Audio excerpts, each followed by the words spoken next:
नमस्कार दोस्तों, मैं Devendra Singh angry common man channel में आप सभी का स्वागत है। दोस्तों, कोविड-19 महामारी के कारण मानव जाति के अस्तित्व पर गंभीर संकट आ गया है। इस महामारी के कारण सारी पृथ्वी पर तालाबंदी है और अरबों लोग घरों में कैद होकर रहने पर मजबूर हैं। मानव जीवन अस्त व्यस्त हो गया है और उसकी लगभग सभी गतिविधियां ठप पड़ी हैं। इस कारण करोड़ों लोगों के काम धंधे बंद पड़े हैं। लोगों के रोजगार चले जाने से उनकी आमदनी बंद हो गई है। चारों तरफ बेरोजगारी, गरीबी, भूख व हताशा का साम्राज्य कायम हो गया है। भारत में भी 15 से 20 करोड़ लोगों का रोजगार छिन जाने का अनुमान है। भारत में तो पहले ही बेरोजगारी और गरीबी की दर ज्यादा थी। अब इन हालातों में तो गरीबी, बेरोजगारी तथा भूख की दर बहुत ज्यादा बढ़ गई है। अगर ईमानदारी से विश्लेषण किया जाए तो हमारे देश में पूंजीवादी बाजारू शक्तियों का दबाव व हस्तक्षेप शासन सत्ता में रहता है। ये बाजारू ताकतें अपनी सुविधा व स्वार्थ के अनुसार सत्ता को तथा उसके निर्णयों व नीतियों को प्रभावित करती हैं। इसीलिए भारत के नीति निर्माता व योजनाकार ऐसी कोई भी नीति या योजना नहीं बनाते जिससे कि गरीब और वंचित लोग स्वयं सक्षम और आत्मनिर्भर बन सकें। हमारे राजनेता व नीति निर्माता हमेशा इस प्रकार की पॉलिसी बनाते हैं कि यह गरीब वंचित तबका सरकार पर, पूंजीवाद पर तथा सामंतवाद पर आश्रित रहे और उनकी तरफ सदैव याचना भरी निगाहों से हाथ फैलाता रहे। फिर ये लोग आलीशान एयर कंडीशन कमरों में बैठकर गरीबों के भाग्य का फैसला करते हैं तथा उनके ऊपर रहम करने का नाटक करते हैं। ये लोग वंचितों के लिए बेतुकी और नाकाफी योजनाएं बनाते हैं। राजनेता गरीबों को केवल वोट बैंक समझते हैं। उन्हें अभाव में शिक्षा से दूर रखते हैं ताकि यह तबका इनसे कोई सवाल न करे और मामूली अपर्याप्त योजना के बदले पक्का वोट बैंक बना रहे।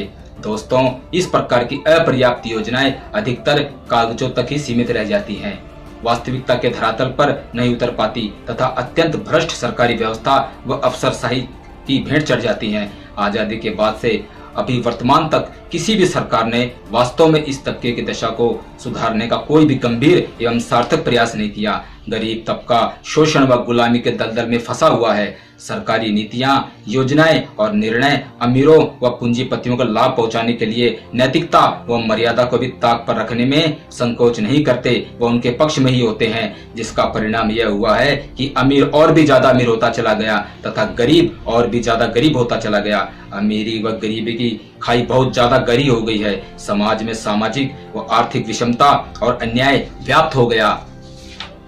आज हालात ये हैं कि सबसे ज्यादा शोषित एवं वंचित लोगों के पास देश की संपत्ति का महज 11% ही है। देश की लगभग 73% संपत्ति पर 1% लोगों का कब्जा हो गया है। दोस्तों, अभी हाल ही में प्रधानमंत्री जी ने अर्थव्यवस्था, उद्योग धंधों, बाजार तथा दूसरे क्षेत्रों का हवाला देकर इन सभी क्षेत्रों को मदद पहुंचाने के लिए 20 लाख करोड़ रुपए के भारी भरकम पैकेज की घोषणा की है, जो कि भारत की कुल जीडीपी का 10% है। प्रधानमंत्री ने भारत को आत्मनिर्भर बनाने का मंत्र भी दिया है। दोस्तों, यदि वास्तव में सरकार देश को आत्मनिर्भर बनाना चाहती है तो पहले असंगठित क्षेत्र के लगभग 50 करोड़ लोगों को आत्मनिर्भर में सक्षम बनाने का प्लान तैयार करे। ग्रामीणों और शहरी क्षेत्र में जो लोग बेरोजगारी और काम के बदले कम आमदनी की मार झेल रहे हैं, पहले उनके लिए ठोस प्लान तैयार करे। निजी क्षेत्र के मालिक, संस्थाएं तथा ठेकेदार असंगठित क्षेत्र में काम करने वालों का घोर शोषण कर रहे हैं, उनके सभी अधिकारों का हनन कर रहे हैं। इन लोगों को गरीबी और गुलामी के नर्क में झोंक रहे हैं। उन्हें दोयम दर्जे का नागरिक बना दिया गया है। सरकार पहले यह अन्याय और अत्याचार बंद कराए। असंगठित क्षेत्र में जो लोग प्राइवेट मालिकों, फर्मों, संस्थाओं, कंपनियों तथा ठेकेदारों के पास काम करते हैं, उन सभी लोगों की मासिक तनख्वाह 25,000 रुपए की जाए। उनकी ड्यूटी का समय 8 घंटे निश्चित किया जाए। इन्हें ईपीएफ सुविधा मिले और ईएसआई हेल्थ सुविधा दी जाए। इन्हें महीने में छुट्टियां मिले, साल में बोनस व इंक्रीमेंट मिले। इनका स्वास्थ्य बीमा तथा जीवन बीमा कराया जाए। ये सभी सुविधाएं सख्ती से लागू कराई जाएं, क्योंकि फिलहाल ठेकेदार, प्राइवेट मालिक और संस्थाएं भ्रष्ट अफसरों को रिश्वत देकर कागजों में ये सभी सुविधाएं दिखा रहे हैं। भ्रष्ट सीए से मिलकर गरीबों के खातों में ज्यादा सैलरी डाल दी जाती है। उन खातों को आधार से लिंक करवा दिया जाता है। खूब टैक्सों की चोरी की जाती है। लेकिन इस कारण से गरीब लोग सरकार की किसी योजना का लाभ नहीं उठा पाते। उन पर दोहरी मार पड़ती है। सरकार पहले गोरख धंधा बंद कराए।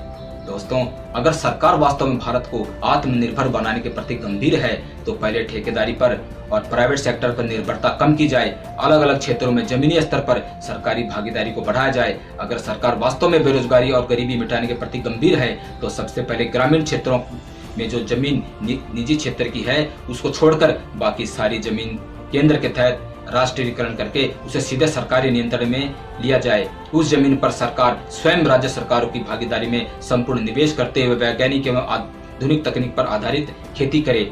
पोल्ट्री उद्योग, मत्स्य उद्योग, डेयरी उद्योग आदि शुरू करे। फल और पुष्प की खेती करे। फूड प्रोसेसिंग यूनिट लगाए। इन सारे कृषि आधारित उद्योगों में ग्रामीण बेरोजगारों को नौकरी दे अथवा भागीदार बनाए।